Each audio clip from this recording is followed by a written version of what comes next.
I'll be doing a talk tonight about sea-run brown trout, and I am not going to be tying sea-run brown trout flies. I'll just be doing some trout stuff from up in my neck of the woods. And what I'm basically tying here is almost like a clink hammer style emerger. This would be like a flavolina. I tie these like a flavolina, the small green drake. But this style I do basically the drake patterns, gray drakes, brown drakes, green drakes, flavolina. And then after that I'll probably tie up another emergent pattern that's going to be more for PMDs, mahogany duns, glowing olives, all that good stuff. So we're off and running. But both of these are going to incorporate a wee bit of foam into them, because the rivers I got on up there are pretty high gradient and they need all the help that they can get to float. There's a river I got up there on called the South Fork of the Snake River. Probably a lot of you guys have fished it before. People think that's a high gradient river, and it really isn't. That's a moderate gradient. It averages probably, I think, about 9 feet per mile. On the other side of the border is the Snake River, where I guide quite a bit as well. There's a section on that that's about 25 feet per mile. That river averages about 17 feet per mile, so that's a much higher gradient stream. And I'm obviously using all of these flies on both those rivers, as well as others that I guide on, like the Green and the New Fork and the Salt.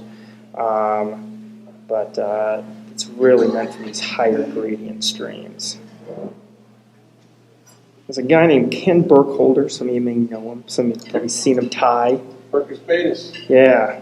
He's a good dude. But anyway, he gave me the idea for this fly here. He had a fly called the Handy Downdy Emerger. And that's what this fly is basically going to be based on. But I'm tying in the wing right now. Clip off some of that there so that I can start to wrap this back and form a bit of a tapered body. Get that thorax kind of tapered. Okay. So I've been out of it. Scott Sanchez, he ties a fly called the Everything Emerger. And Sanchez, in one of his books, A New Generation of Trout Flies, he says all emergers typically have 4 things in common: trailing shuck, protruding wing, a jumble of legs, and a compressed body. And so that's what I'm attempting to form here, is a bit of a compressed body, so it kind of is tapering down some. Sometimes I do that really well, and other times not so well. I'm going to press this back just a bit. I'm going to stand that wing up for us.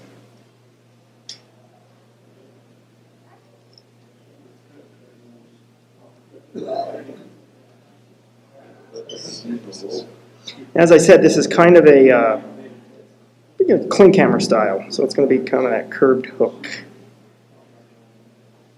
Clink hammer, which is one of the all-time great emergers, doesn't have a trailing shuck, most of them, or at least the original doesn't. I'm going to give that a snip. Taper it a little bit.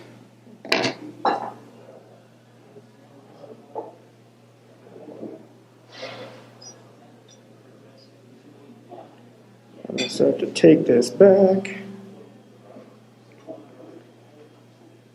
Now I'm going to get our shuck material on real fast. We're going to have 2 types of shuck material on this. I'm kind of following the steps of Howard Cole, who would usually do 2 types of different shuck material. And so, first of this is going to be some peacock herl, ostrich herl. That's going to be the Cersei. That's going to be those rear antennas coming off. Howard Cole, for his patterns, he would use barred lemon mallard fibers. And this kind of looks all bushy and whatnot, and it certainly is. Once it gets wet, it starts to taper very, very well. So it really does look like the Cersei.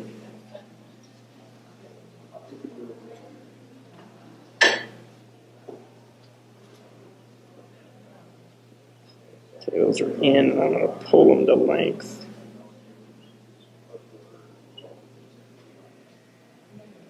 And that's about the length I'm looking at. I'm going to start to wrap this forward, this thread, just kind of cover this stuff up. One, to secure it. Also, to build up a little bit more body in that thorax up at the top. Or abdomen, rather, up at the top.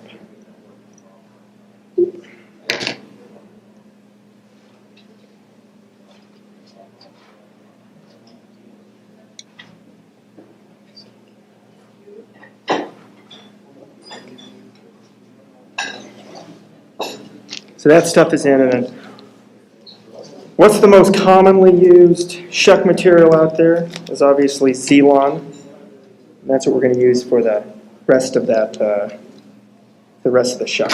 It's going to look like the rest of that exoskeleton. And this is just so everything here is going to be olive that I'm doing here. This is the small green drake. On the waters I guide on, the green drake.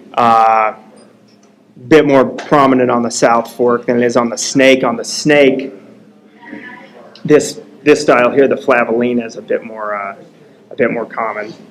And of course, I just live a hop, skip, and a jump from the Henry's Fork, which is a big-time green drake river as well. So you just kind of change your size up, and you will have your green drake version. Jacques, how you doing?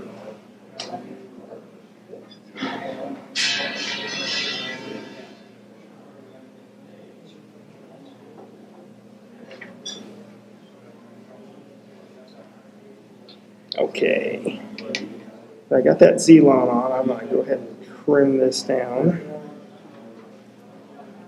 And so that is shorter than the ostrich hurl that I tied in. And I'm going to crawl this up a bit more now. And I'm going to go ahead and keep wrapping forward, get all the rest of that Zelon down.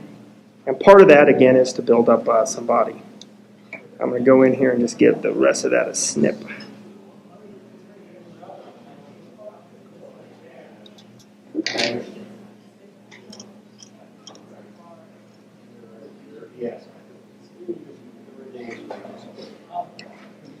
Now I'm going to come back down to the body. I'm going to tie in our ribbing material. I'm going to come right down to where that shuck material starts. About there. What kind of thread are you using?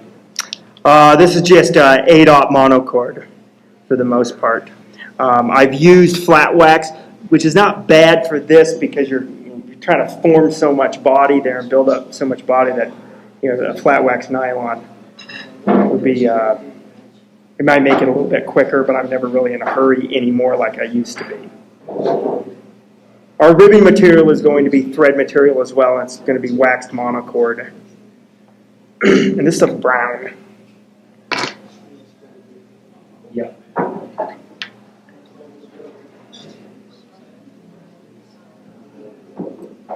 going to actually double this over.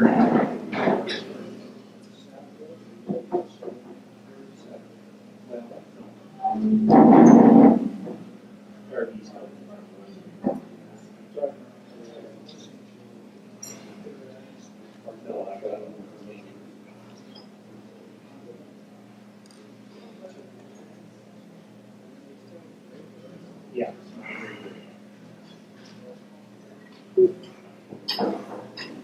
Now, I'm going to go ahead and just wrap this thread down again, once again, kind of helping to form that body, but to also cover up a little bit of that monocord that we tied in, because it's kind of doubled over right now. Bring that right back up here to the top. Now I'm going to start to twist that monocord.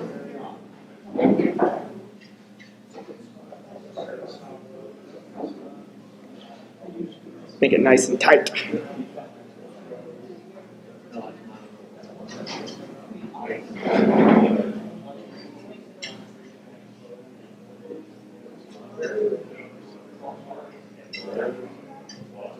All right.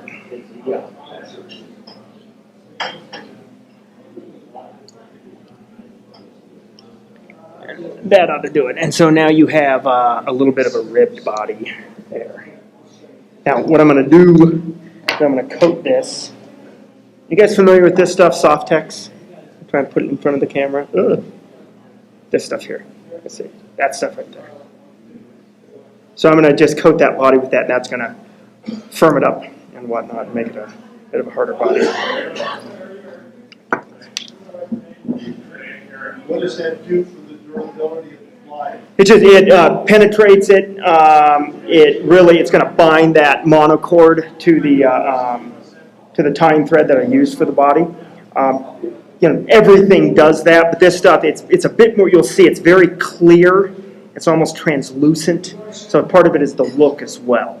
But I like using that more than using head cement or super glue.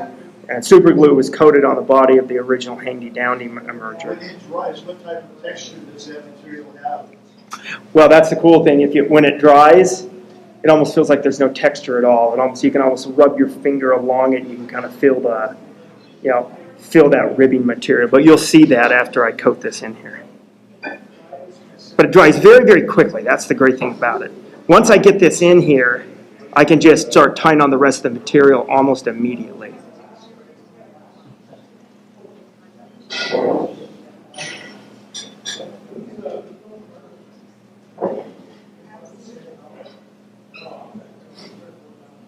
As you put that material on, is it darkening the red? Is that what you ultimately want? No, not necessarily. It just does that. But no, I don't think it didn't. I'm not using it because of that. I'm using it because of the penetrating qualities of this stuff. You can kind of see it's a little glossy there now. Clean this up just a bit.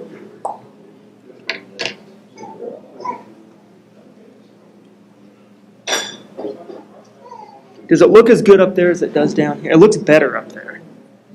Yeah.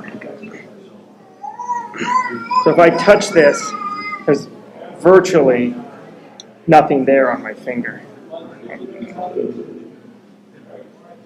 Because it's already pretty much dried.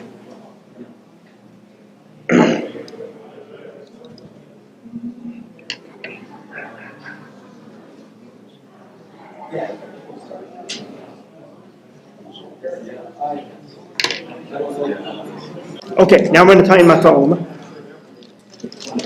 And this foam is basically going to be used to kind of support that wing. Now, a foam support, what I'm going to be doing is notching it and then putting it in right just kind of around the wing. You'll see what I'm going to do here. So I'm going to take just basically some 2mm closed-cell foam, give it a nip. And so I'm just using a piece basically like that. And what I'm going to do is I'm going to put kind of a V in here. I'm going to put a little notch in this.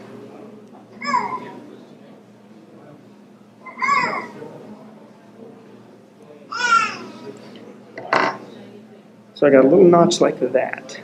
See that? And I'm going to stick this kind of around the wing.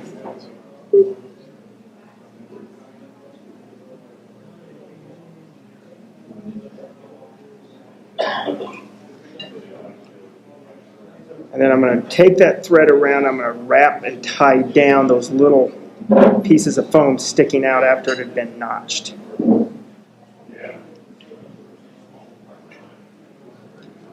Okay, now I'm going to give this a nip right there, nip off these little excess ends.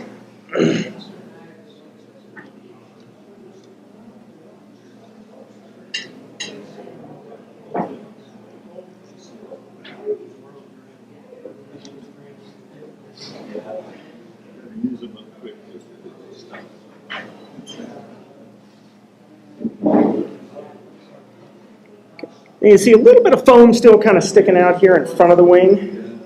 Out here, that's all going to get covered with some dubbing material. Now I'm going to trim this down a bit.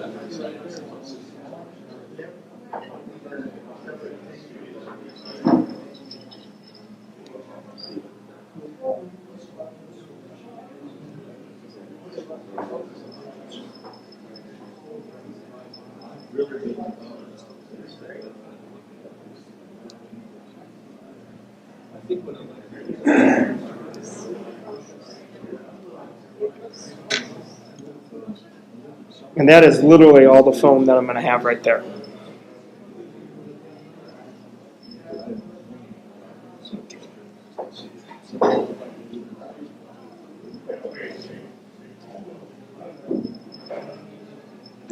Okay, now I'm going to tie in my hackle. And this is just your regular brown rooster hackle. Okay, going to get this hackle tied in.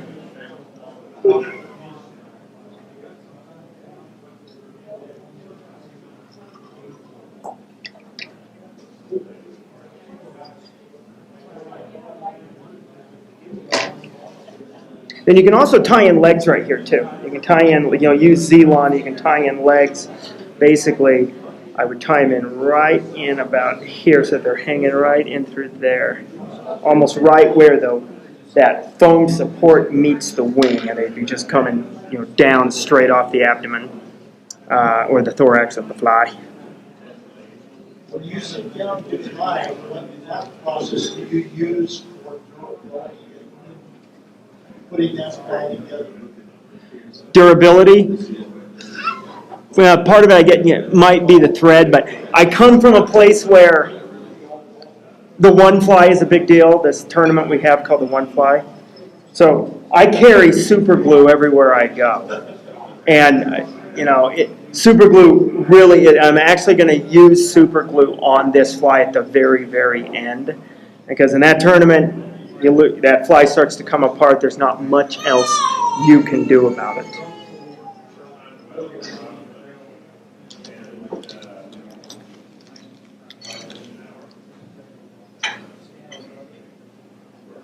Okay. I've used Angora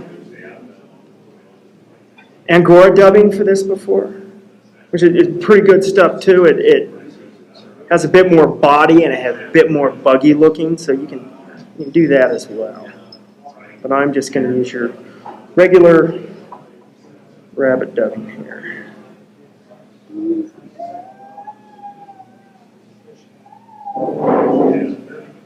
That ought to do it.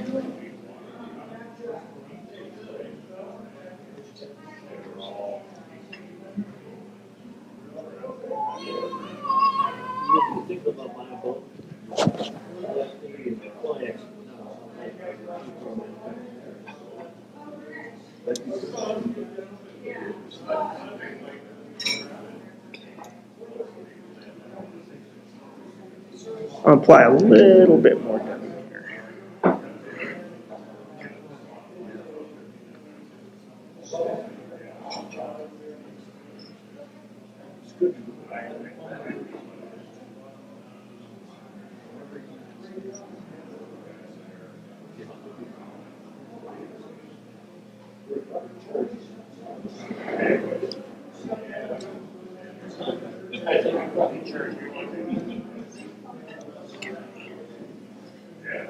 But you can still see that does create some bugginess there for sure. But Angora is much more buggy. Just has quite a bit more bugginess to it.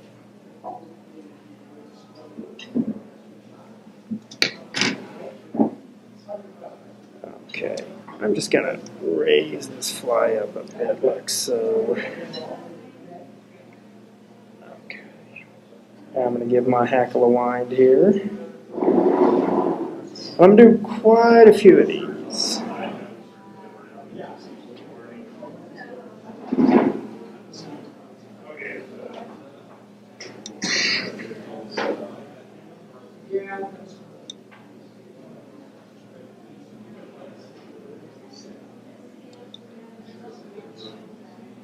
I'm just going to go around it. That ought to be enough right there. I'll give that a nip. So you got a fair amount of hackle there, plus you have that piece of foam there as well. And so this fly is really about buoyancy. That's why you're using it. Good part of this fly is supposed to be submerged. If you look at it, I'll put my bodkin in. It's about everything from there down. Oh boy, let me see if I can twist this the right way. There we go. All that's going to be subsurface. Everything above it will be above the surface. So it's already going to be a fly with a lot of it below the surface. Now, on those high gradient streams, you need as much buoyancy as possible. So that little piece of foam goes a long way. It helps out quite a bit. Okay. Now, one of the few times I actually use dubbing wax is for a fly like this, because I'm going to be throwing some half hitches in to secure it. You can secure it right there at the eye of the hook, but I like to do it this way. And this is just going to kind of lubricate this thread so that it pulls a little bit easier. So I'm going to come around like so, and just got to kind of make sure you're underneath all of that hackle, which is easier said than done. And I think I'm under it. By God, I think I am.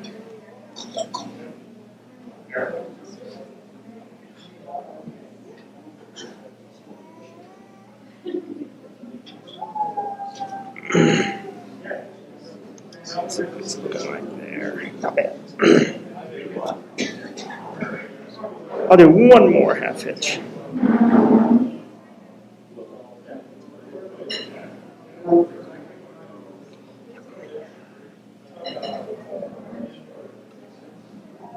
Okay. So it's 3 half hitches there, and obviously half hitches won't cut it. That ain't gonna keep that thing, keep that together. So this is where I'm going to use my super glue.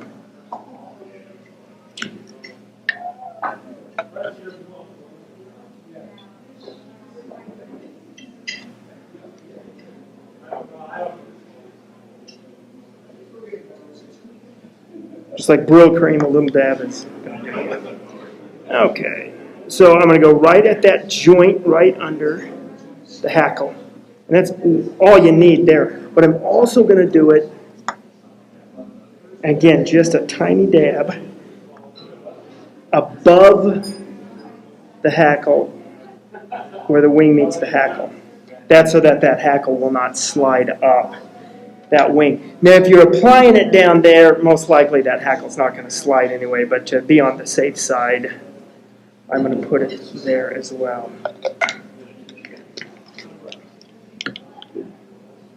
But I like making these so you can kind of see that tapered abdomen there.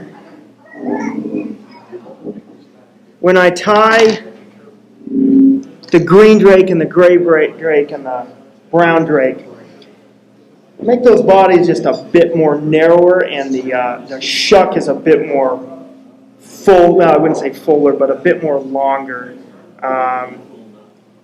And that's just some observations I've seen with green drakes and a fly called a hecuba. It seems that as larger those flies are, there seems to be a bit more compression in that body. But that's basically a booty drake emerger, but it's the flavolina version on kind of a size 12 nymph hook. I'll go up to a size 10 for your regular drakes. And remember, you can tie in those legs too. Those legs can be tied in right there. And just 6, 8, 10 strands of Z-Long.